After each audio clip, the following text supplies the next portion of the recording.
रामू और शंकर अपने सपनों को हकीकत में बदलने की योजना बना रहे थे। हर दिन वे एक दूसरे के साथ काम करते थे, साथ में खाते पीते थे।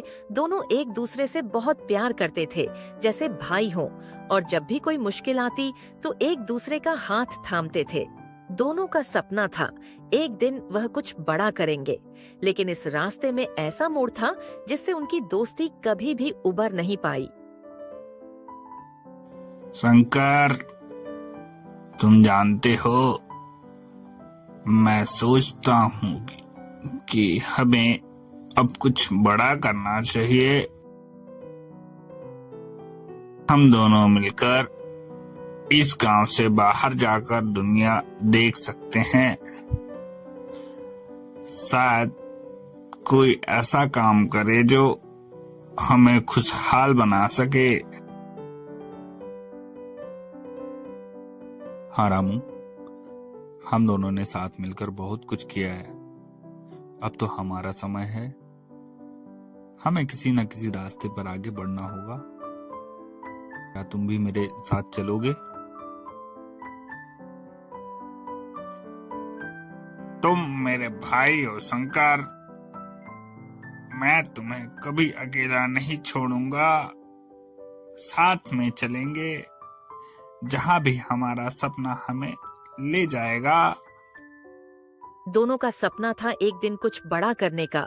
दोनों ने एक दूसरे से वादा किया था, हम हमेशा साथ रहेंगे चाहे कुछ भी हो। लेकिन किसे पता था कि यह वादा आने वाले समय में टूटने वाला था।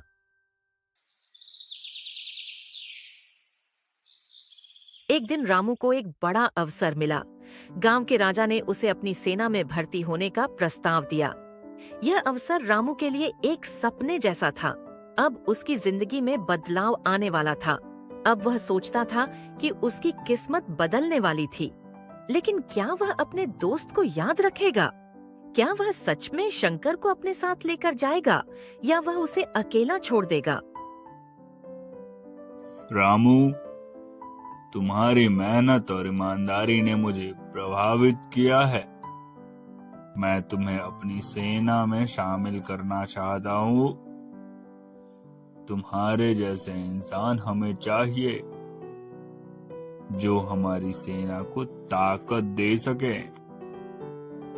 महाराज, मुझे विश्वास ही नहीं हो रहा, यह मौका मुझे कैसे मिला।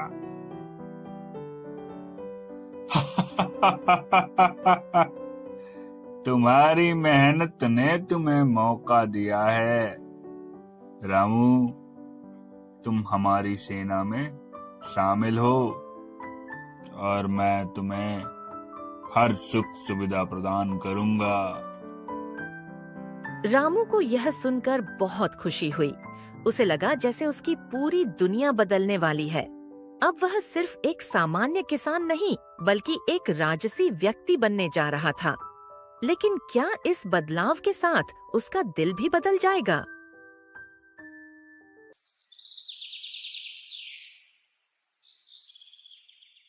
रामू का जीवन बदल चुका था। अब वह महल में रहता था, जहां उसे शानदार भोजन मिलता था और हर सुख सुविधा दी जाती थी। लेकिन शंकर के लिए यह दिन बहुत कष्टकारी थे। वह गांव में अकेला था और रामू से कोई संपर्क नहीं था। शंकर को यह विश्वास नहीं हो रहा था कि उसका सबसे अच्छा दोस्त अब उसे भूल गया था।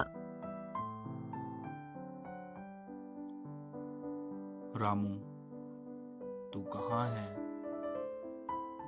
तुझे मेरे बारे में तो सोचना चाहिए था। क्या तू सच में मुझे भूल गया? एक दिन शंकर ने ठान लिया कि वह रामू से मिलेगा। वह राजा के दरबार में पहुंचा और वहां रामू को ढूंढने लगा। शंकर के दिल में कई सवाल थे। क्या रामू मुझे पहचान पाएगा? क्या वह वही रामू है जो कभी मेरे साथ खेतों में काम करता था? शंकर दरबार में पहुंचा। उसकी आंखों में उम्मीद थी, लेकिन दिल में डर था। उसे लगा कि शायद रामू उसे देखकर अपनी पुरानी यादों को ताजा करेगा। लेकिन रामू ने शंकर को देखा और बिना कोई भावनाएं दिखाए उसे नजरअंदाज कर दिया। तुम कौन हो? मुझे लगता है तुम यहाँ गलती से आए हो। रामू, क्या तुम मुझे भूल गए हो? मैं हूँ शंकर, तुम्हारा सबसे अच्छा दोस्त। मुझे तुमसे कोई फर्क नहीं पड़ता। मैं अब राजा का आदमी हूँ। मुझे तुम जैसे लोगों में अब कोई दिलचस्पी नहीं है। रामू ने शंकर से वह शब्द कहे जो उसके दिल में एक गहरी छेद छोड़ गए। शंकर के लिए यह पल किसी भयंकर तूफान से कम नहीं था। वह ठगा हुआ, अपमानित और अकेला महसूस कर रहा था। शंकर ने रामू से अपना विश्वास तोड़ा हुआ देखा और वह चुपचाप महल से बाहर निकल आया। उसकी आंखों में आंसू थे, लेकिन वह जानता था कि उसे अपने आत्मसम्मान के लिए यह आंसू नहीं बहाने चाहिए।